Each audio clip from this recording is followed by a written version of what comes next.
Hello and welcome to FPL Mate, your best mate for fantasy Premier League content for the 2022-23 season. My name is Dan and welcome to the Gameweek 28 episode of the tier list, where we're going to rank a bunch of the most popular transfers in for the game week in a tier list. And let me tell you guys, the blank game weeks make people go crazy, and as such we've got some absolute stinker transfers in the most popular transfers this week, and I can't wait to put so many players in the avoid category today. So if you do enjoy this one, please do leave a like, please do subscribe if you're new around here. Without further ado, guys, let's have a look at this tier list. Alright guys, for Game Week 28, we've got the 30 most popular transfers in at time of recording. We're going to put them all on this tier list you see in front of you with all of these categories, starting with must-buys all the way down to those avoids. So, we're going to start off with the 30th most popular transfer in, and I'm going to put in our good friend Mudryk, who I think I'm going to try and be a little bit kind here. I'm going to put him in optional. Obviously, he has been in and out of the Chelsea team recently, and we're not actually sure how favoured he is right now, but what we can see is that Chelsea obviously have a fixture in Game Week 28, which really helps. They got a nice double game week in Game Week 29 as well. So maybe you're going to be able to get something out of him. I think there's certainly worse Chelsea options to go for, but he certainly wouldn't be top of my list. So for me, really, he's between avoid and optional. I would not be going for this player personally, but I certainly understand why there might be a little bit of an appeal there. Obviously, he's came into Chelsea for a lot of money. He's got big expectations around him. So let's put him in kind of low tier optional, mostly because we're going to fill up the avoid category with some other players, believe me. Next up, we're going to put in Harrison. I'm going to put him slightly above Mudryk because he is slightly more nailed on than Mudryk at least. And you are going to get, again, a fixture in Game at 28, a nice double for Leeds in 29 as well. My issue with Leeds in general is that it seems like they just don't score too many goals at the moment. I know they scored 2 goals against Brighton, which came as a little bit of a surprise to me, really. But at the end of the day, they're just not scoring too many goals at the moment. And Harrison, it may be a bit of a knee-jerk move to go for him. But at the end of the day, if you're going to go for a Leeds attacker right now, it's kind of difficult to pick out the right player to go for. So I'm going to put him in the optional category. I think he could do okay. You know, the fact that he's got a decent fixture in Game Week 28, got double game week, you know, that there's an appeal there at least. But he certainly wouldn't be the top of my list. Next up, Raya. I think he's still a very good goalkeeper to go for, so I'm going to put him in a good transfer category. Obviously, a lot of you guys are going to be looking to bring in a new goalkeeper. If you own a goalkeeper right now who doesn't have a fixture in Game Week 28, maybe you own a Sanchez or a Steele from Bryson, maybe you own De Gea or someone like that, Alisson perhaps, and you're looking for that new goalkeeper. I think Raya is, in general, not a bad player to go for at all. He shouldn't have any more blanks for the rest of the season. He's got a double game week in Game Week 20, in Game Week 29 as well. It's not the best double for Brentford, I have to admit. But aside from that, he's not too bad. He's not too bad. But I do prefer another goalkeeper, and this would be the goalkeeper I would go for right now, and that is Kepa Arrizabalaga. I know a lot of you guys probably already know that I hype up Kepa a lot, but I do really rate him. He's making a lot of saves. He's got a really good save percentage this season in the Premier League. One of the best in world football, actually, at the moment, which is quite impressive considering what a turnaround this guy's made. So, yeah, really looking good. Chelsea's still one of the top defences in the league as well. So, overall, I do actually really like the idea of going for Kepa as your replacement goalkeeper. He'd probably be my #1 choice for a goalkeeper to bring in this game week. If you have to bring in a goalkeeper this week, I would make it Kepa. Genuinely, I'm going out there. I'm saying it. In terms of other Chelsea defenders, we have got Koulibaly here as well. I'm going to put him down in the optional category. If you're just looking for a defender to keep those clean sheets, I guess he will do the trick, won't he? Obviously, we've got Thiago Silva still out at the moment. We've got some other Chelsea defenders kind of in and out the side, but Koulibaly seems to be reasonably nailed on, and Chelsea switching back to a back 5 formation in a way has helped in terms of those Chelsea centre-backs and trying to get that nailed on player, I guess. So, yeah, Koulibaly, not too bad if you're looking for those clean sheets. He's a little bit expensive for me to put him any higher than this, though, because I do feel like there is other ways of getting Chelsea defenders who are either have a bit more attacking threat or just are a bit cheaper and give you the same amount, because I wouldn't be expecting too many attacking returns from Koulibaly. He's not particularly known for getting loads and loads of attacking contributions. He will get one now and again, but it's not going to be a regular occurrence. Next up, Matty Cash. I'm tempted to put him in the good transfer category. Now, the problem is with Aston Villa in general is they have been kind of conceding a few goals recently. I haven't really seen a great defence from them since the last month or so, really. But definitely do see the appeal. We've got Bournemouth up next, which is a good fixture. We've got then a double game week for Aston Villa and then Nottingham Forest on the other side. So if we're going to go for an Aston Villa player, then, you know, Cash is going to be probably one of the guys you might have a look at. The fact that he's only 4.6 million as well is pretty decent, given the fact that he does have a decent amount of attacking threat as well. In general, 4.6 million is, if you look historically, is a pretty decent price for Matty Cash, to be fair. So actually, I do think he's quite a good transfer to bring in. If you're looking for that slightly cheaper defender, why not? Why not go for him? Next up, we're going to go Marcus Rashford, who is going straight in the avoid category because he doesn't have a fixture. I can't stress this enough, guys. This video, this tier list video, is about transfers. And if you're making transfers right now,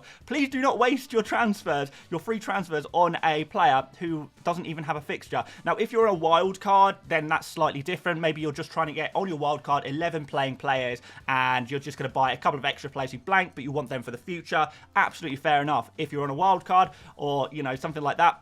But if you're just making transfers and you're trying to get those 11 men, which I know that's probably what most of us are trying to do right now, don't buy a blanking player. There is no point. Just wait another week. You do not need him now. He's not going to be able to score you any points. You can afford to wait one more game week. Just roll the transfer. Just save it. Just don't. There's no need to buy a player like Rashford. In fact, even if you're like doing some kind of double transfer in order to free up some budget or something like that, I would still rather go for a player who has a fixture this game week and kind of roll the dice and see if you can get a player who actually has a game and see what they can do. If you have got 12 men playing already or something like that, and you found yourself in a real privileged position, then look, maybe you could do it, but like there's still no point in doing it now when you could just wait. So all of these blank game week players, which are Manchester United players, Man City players, Brighton players, West Ham players, etc., etc., there is no point in buying them now. Literally no point in buying them now. So don't. They are all avoids, and you're going to see, guys, there's actually quite a lot of blanking players on this tier list today. I'm guessing they're mostly through wildcarders maybe, but at the same time, it's pretty wacky. It really is. So, next up, we've got Zinchenko. So, I'm going to put him...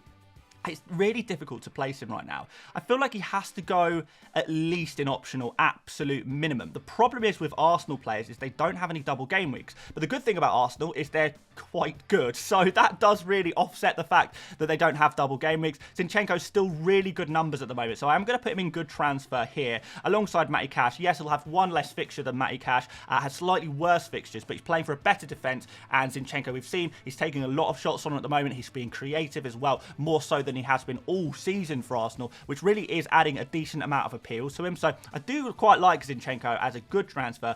Because he doesn't have any double game weeks, I'm not quite prepared to put him any higher, but this game against Crystal Palace in game week 28 is pretty nice for all Arsenal players, really. And I feel like they could make up for the fact that they don't have double game weeks in 29. And actually, I feel like Arsenal in game week 28, those kind of players, those Arsenal players, could be some of the highest scoring players in game week 28. So you might kind of need them, even if you don't get anything massive out of them against Leeds in 29. You still might kind of find them very useful to have. Now, we know Crystal Palace are a pretty woeful attack as well, so clean sheets are definitely on the cards. Arsenal, great defence against a weak attack. It kind of makes sense to go for a defender right there. So, yeah, if you're not too bothered about loading up on the double game week players, particularly if you are not bench boosting in game week 29, there is absolutely no problem with going for Arsenal players right now.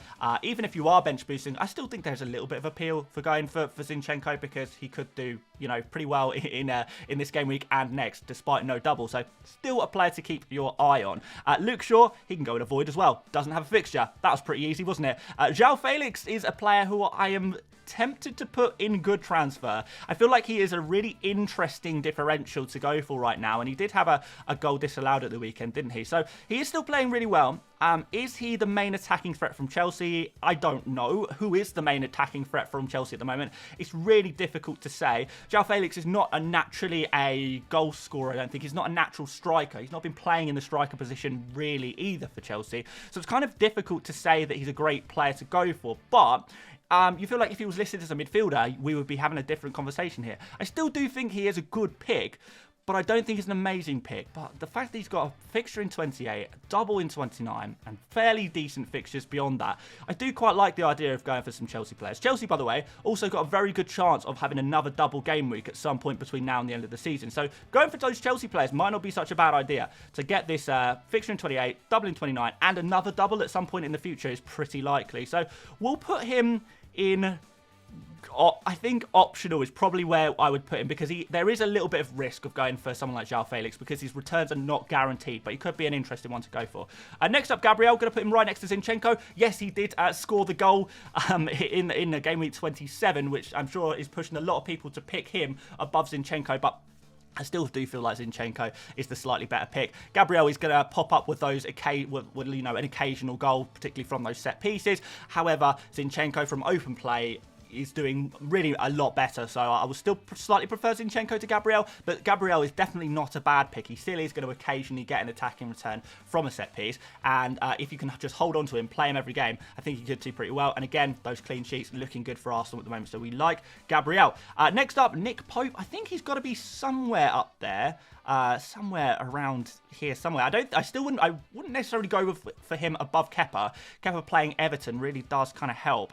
Wouldn't go for him above would I go for him above Raya? I don't know, maybe. You know what? Maybe I would, because we have got Brentford versus Leicester, who are, they're partial to score the odd goal here and there.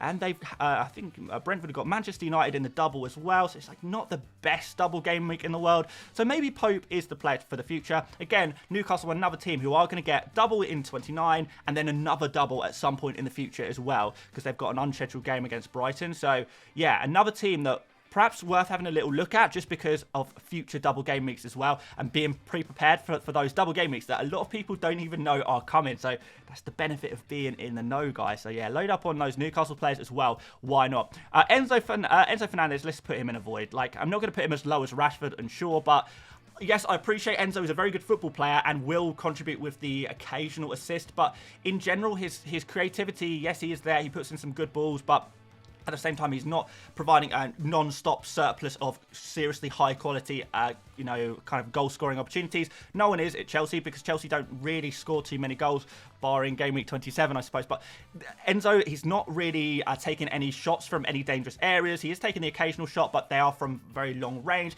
And in terms of those cheaper midfielders, yes, I do understand going for one of those cheaper midfielders, but at the same time, this season in particular, we are not really short on those cheap midfielders who not only are providing decent amount of creativity, but also taking a lot of shots on in dangerous areas. We've got loads of them this season, so there's not really a place for a player like Enzo who does sit a little bit deeper, who isn't, taking like dangerous shooting positions all the time, who isn't constantly creating chances for his teammate. He's a good player, but he is going to be a player who often gets the second assist, who often is a little bit deeper, takes shots from long range. Not quite what we're looking for in FPL, in my opinion. So in terms of those cheaper midfielders, he would not be the player I would go for. And there are a few more else on this list who maybe would go slightly above, I suppose, on an ordinary game week, maybe. Odegaard, I'm going to put him somewhere around these other Arsenal guys, I suppose. Am I prepared to put him in great transfer? Possibly not. I feel like I put him in good transfer, probably. Super nailed on, which really does help. We know that he is available now, and he is going to be taking a lot of shots on, as he always does. Still the most creative player in the Arsenal team as well, so can't really go too wrong with Odegaard. Maybe we put him somewhere between good and great transfer. I think the fact that he's dropped down to 6.9 million as well is quite nice. Yes, there's no double game week, but again, we've got to think about this logically. Don't get sucked in too much with the double game week players. When we have a super informed team like Arsenal, who really are clicking a lot at the moment, it doesn't matter that they don't have double game weeks, because they're still going to score really well. And we know how much value for money Arsenal players will provide for us between now and the end of the season, because they really have been looking really good recently. Let's throw in some more Brighton players. Well, the first Brighton player, McAllister. Why are you buying him? He doesn't have a fixture. Don't buy him. Like, no point. Let's put him straight there. Ben Mee, I'm going to put him in, I guess, low optional. I still prefer Pinnock. I still prefer Rico Henry. That's never going to change. Those two guys are much cheaper than Ben Mee, so there's pretty much no point in going for Ben Mee. And like I was saying before, Brentford, I don't think have super good fixtures from a defensive point of view. Leicester away, Leicester at home actually, isn't it, in 28, and then that Manchester United game is just concerning me a little bit in Game Week 29 as well in terms of Brentford. So if you are going to go for Brentford defenders, there are probably going to be players that I'd want to bench in the future, like a Pinnock, like a Henry. The difference with Raya, I suppose, why Raya is a little bit higher, is because even in these more difficult fixtures, we do expect that Raya will make a lot of saves, and he does make a lot of saves, and he does gather those bonus points quite nicely. But in terms of defenders, Pinnock, Henry, better attacking threat, cheaper than me. There's no point in going for Ben Mee. Let's put a Billing in. Actually, I'm going to put him in optional. You know what? I am actually been a little bit impressed with him recently. He's been looking good. Bournemouth are really looking to claw themselves out of that relegation battle. And, you know, Bournemouth has some okay fixtures as well. They've got double game week in 29. Overall, I don't mind Billing at all, really. I don't mind him. I think he's an okay player to buy. Let's, like, manage our expectations. We are talking about a 5.1 million midfielder, so he's not going to be getting the same amount of points as your Salahs and your Sakas and all of those players like that. He's not going to be quite the same, don't get me wrong. But in terms of looking for those cheap differential kind of midfielders there who you're just probably going to bench most game weeks. Maybe you can use them as one of your bench boost players on your bench who has a nice fixture this game week and double in 29 if you're building towards a bench boost in 29. Then actually, in general, I don't mind him. I don't really mind him at all. And you know what? Like I was saying earlier, Aston Villa, I don't rate that much from a defensive point of view. So if I'm backing Bournemouth to score, which I don't know if I necessarily am, but if they are going to score, Billing, you know, could be the guy to get that goal in that game. And he's so cheap that what's the worst that can happen, really? So in terms of those cheap players, if you're asking me, would I rather go for Enzo or Billing? It would be Billing for me. He would be the guy I would go for. So that's why he's going to go in there. Mitoma, you can also go among the avoids. We're going to put Saka. I guess we still have to put him in great transfer. Difficult game for him in game week 27, really. And 26, I suppose. Where at least he had chances in game week 26. But he kind of was, I don't want to say absent in game week 27. But from an FPL point of view, not really creating anything, not taking shots. It was a little bit worrying in many ways. But I think if you look over a slightly longer period of data, Saka has been a little bit more impressive than that, hasn't he? And again, the great thing, and we're going to come to some other Arsenal midfielders very soon, the great thing about Saka and Ødegaard is that they are nailed on. They are going to be playing every single game, and I think that is something that is going to be really, really beneficial, particularly when we're looking at Arsenal, a team that don't have double game weeks. You are looking at players who, one, play less games, and two, some of their players are actually rotation risk as well. So in that sense, it doesn't make too much sense to go for certain players, but other players, if they're nailed on, at least you can get a tune out of them there. Trossard is the next player, and this is a player who's really difficult to place. I am going to put him in optional, but he really, to me, is a player who you go for at your own peril, at your own risk. Thought he was really impressive in game week 27, but he was overperforming on his numbers. He's not going to get 3 assists every game like that. It's not going to happen, but he did still play very well, so credit where credit's due. The problem is we saw the return of Gabriel Jesus. He has come off the bench and he's played for Arsenal, and yes, I don't think Jesus will be quite ready to start game week 28. I mean, there's a chance, there was a decent chance Jesus starts, but I don't think he'll be quite ready. And I think Trossard will probably play in that game, but I don't know for sure.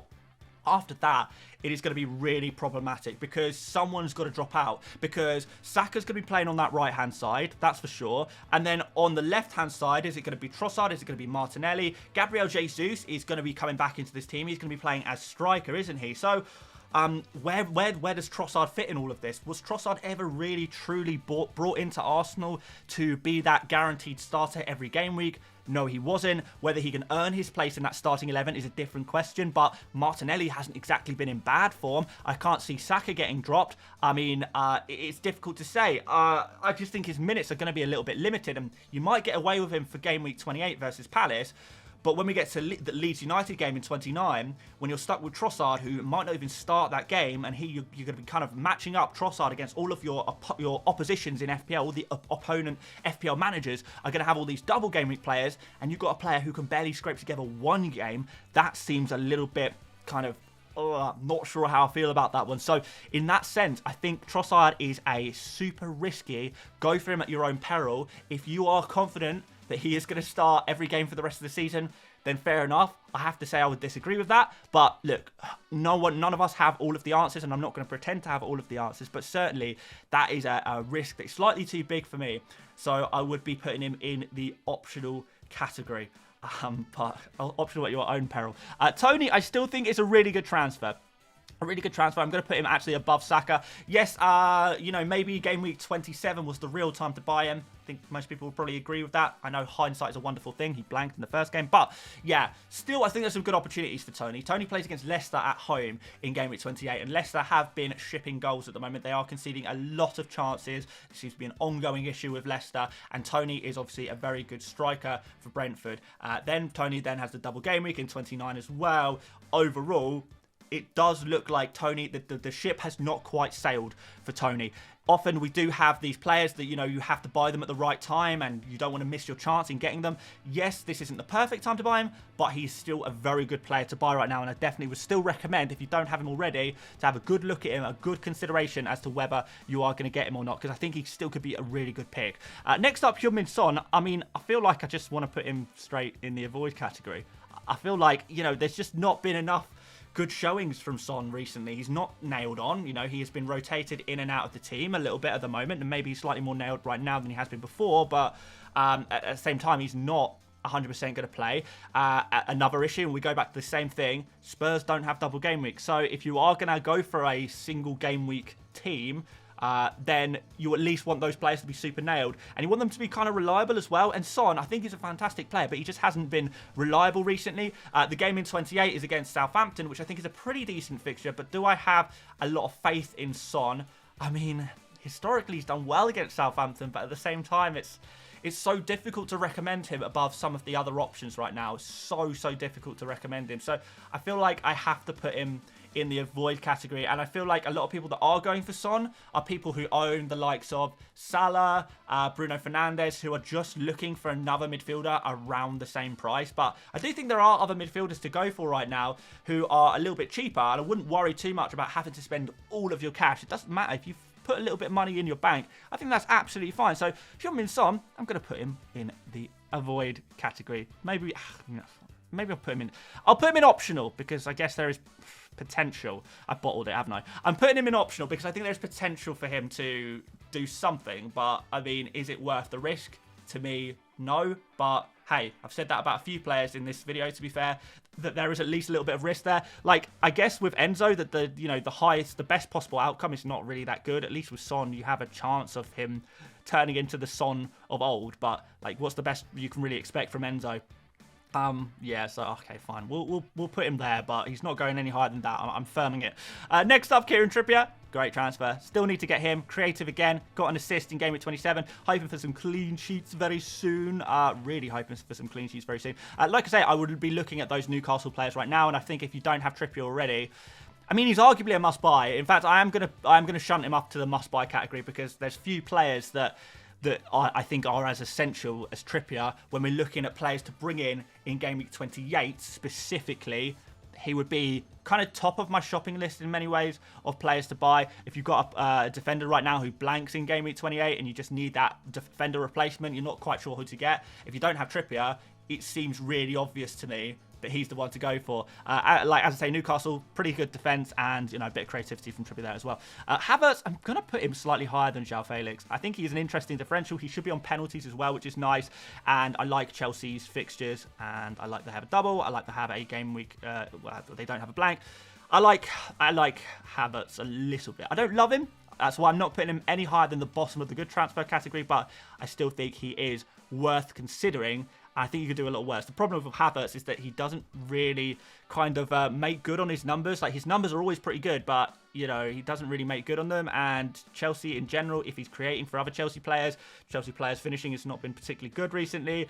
If he's taking shots on himself, we know he's not particularly clinical, but at least he is getting the chances, and that is half the battle in FPL. So he's going to go in good transfer. Don't know how you guys are going to feel. I'm probably going to get absolutely roasted for that one, but look, hey, at least he's got fixtures. Fixtures is something. It's a good start, if nothing else. At least I'm not putting him any higher than that. Right, Maddison next, I think is okay. I mean, I wouldn't be super confident about going for Maddison, to be honest. I know a lot of people really rating him at the moment. I like him for game week 29, but I'm not sure if I like him for game week 28. And I'm not sure if I like that away fixture against Brentford, to be perfectly honest. Now, one thing that is good about going for Maddison now is because maybe you're trying to just replace one of your midfielders who blanks in game week 28 and set up for the future, in which case Therefore, we do start to consider Maddison, which I think is the factor that probably bumps him up into the good transfer category. It's why I'm going to put him here. Like I say, I do like him for game week 29 and 30, to be fair, as well. So I do think he's a good pick. I do think he is a good pick in general, but I don't think he is a must-buy in game week 28 unless you are just desperately trying to find that replacement midfielder. I just can't see him going mega in game week 28, but he's definitely a good player to have in place, ready for future game weeks. So I'll kind of put it that way. But by game week 29, I think next week when we do the same tier list video, we are going to bump Maddison up a little bit because I think he will be a very good pick for 29, but I don't think you need him yet. If you don't want him yet, you don't need him yet. But if it's a case of just getting that player, then why not? Martinelli, I am not prepared to put as high as Saka and Ødegaard, and that's despite Martinelli's phenomenal numbers recently, because they really have been really good. He has been the outstanding Arsenal attacker recently. I'm not quite prepared to put him in a great transfer. Again, same issue with Trossard, rotation risk. It's that rotation risk, and even if he starts games, he's going to be subbed off early. It's really, really difficult. I still feel like I need to put him in good transfer because there is a high upside there if he does play those games. But the fact that there's no double game weeks and the rotation risk, you feel like players like, Maddison, for example, probably have a good chance of outscoring Martinelli over the next couple of game weeks. Over the next 3 game weeks, for example, I think Maddison outscores a player like Martinelli. And yes, there is a price difference there to contend with. Maddison is a lot more expensive, but it's just not quite where I would be going. So I'm going to put Martinelli in a good transfer, but again, a really risky one for you to go for. Almiron's numbers have improved, so I'm going to put him in high optional. I'm going to put him in high optional, actually. So he's kind of, before we were kind of saying Almiron is just not looking very good, but he is slowly getting there a little bit better, I think actually having Isak in that team is maybe improved Almiron a little bit. I feel like Almiron does a little bit better with Isak in that team compared to when he plays alongside Wilson. Not sure why that is. Maybe Newcastle fans, you can put your finger on that one. But yeah, if Isak is going to be playing regularly, this could be a good thing for Almiron. And like I say, like Newcastle's fixtures a lot, like they have a double game week in 29, like the fact that they're going to have a future double game week at some point, and Almiron is super cheap as well. So you can't really go too wrong. If you need to bench him for some game weeks, that's absolutely fine as well. So optional. Yeah, Almiron is growing on me. He's, regrowing on me, I suppose. But before, he was like hype man. Then he kind of dipped off. I think he's coming back. It's Almiron season 2, potentially. Next up, Ollie Watkins. Like this transfer. I'm not going to put him in must buy, but I am going to put him in great transfer. I don't think you absolutely have to buy a Watkins, but he would be really high on my shopping list right now. Really high. And probably one of the, if not the main player to replace Erling Haaland with. If you're looking to sell Erling Haaland because of his blank and then his single game week in 29, and you've already got Harry Kane, Ollie Watkins would be my guy. And he probably is going to be my guy, and I'm probably going to buy him this game week. I think he's a really, really good pick. He's been in such good form recently. It's been an absolute madness how much this guy has transformed, how much more clinical he has been than ever before. Really, really liking Watkins. And he really is the centrepiece of this Aston Villa attack as well. Super nailed on. Going to be playing striker 90 minutes every game, which is so beneficial, particularly when it comes to those double game weeks as well. So, yeah, really like Watkins at the moment. I would be pretty... Yeah, I'm quite thoroughly recommending him, actually. If you have a choice between Watkins and Tony, for example, right now, I would rather go for Watkins. So he's going to go there. But there is one striker who I do prefer, and that's going to be Harry Kane, who I feel like he's the must-buy guy.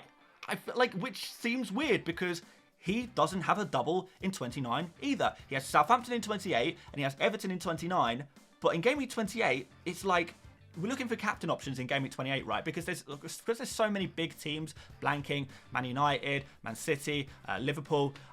We kind of have to look at, I guess, Arsenal and Spurs for our captain options, I suppose. I think that's where most people are going to go. And as such, Harry Kane, the form that he's been in, the form that we know he takes into the end of seasons, he's got to be the guy, hasn't he? He's got to be the he's obviously a serious captain option for game week 28. In game week 29, he plays against Everton, which despite the fact that that is obviously a single game week, you still fancy Kane to outscore a lot of the double game week players. And then moving on from that, Kane, Spurs, going to be having fixtures every single game week, no blanks for the rest of the season. I just think that he's just... I just think he's been so good all season. And, you know, when we're talking about the top scoring players in FPL, it's been Erling Haaland, obviously. But then after that, it's been Kane and Trippier. So for the rest of the season, surely we want to have Kane and Trippier because these guys have never really let us down at any point. Fair enough, Trippier has conceded a few goals recently, which has kind of been out of well, not what you expect from Newcastle, but they've had the numbers there at least. Harry Kane has been super consistent still on those penalties, creating for his teammates as well, taking loads of shots on, and has a great fixture against Southampton. So I feel like you have to have him. There's few players I think are more essential than Harry Kane right now, so I'm putting him in the must-buy category. There, I've done it. Deal with it. And finally, Benjamin Chilwell, who I'm going to put in great transfer. I do really like Chilwell as a pick as well. Really like him, and I'm not surprised he's been so popular. Chelsea playing with the back five. Chilwell super advanced on that left. He's looking good. He is looking really good at the moment, and Chelsea's still looking like a pretty solid defence as well. So there's going to be clean sheets. There's going to be bonus points. There's going to be attacking returns. It's looking good. It's looking good for Chilwell. Now, the one thing that probably prevents me from putting Chilwell any higher than this is that he is quite expensive, and he is going to be pretty tough for a lot of people to fit into their teams. But I feel like I would do it. I would still go for Trippier above Chilwell, I think. But if you're really looking for that differential, there is nothing wrong with Chilwell. And I think he could be a really good differential for you as well. So really, really rate this pick. He would be up there, you know, when we're looking at this tier list. And that is the tier list complete, by the way, guys. When we're looking at the top picks, the top players I'd be most keen on this game week, it would be Kane, Trippier, Watkins, and Chilwell. If you don't have these players, these would be the players I'd be bringing in. And then after that, you kind of consider the likes of Tony, and then maybe go for Saka, Ødegaard. But certainly, my top 4 transfer targets for this game week, as things currently stand, would be Kane, Trippier, Watkins, and Chilwell. Definitely would be having a look at these. It's a shame there's no midfielders that are real standouts for this game week. Otherwise, we would hopefully be talking about some of them. I know you guys are going to be looking for some midfielders, but honestly, I would probably stick with those. You know, you have a lot of blanking game week players this game week. You're going to have a lot of blanking players, a lot of players that you're going to just bench because they blank.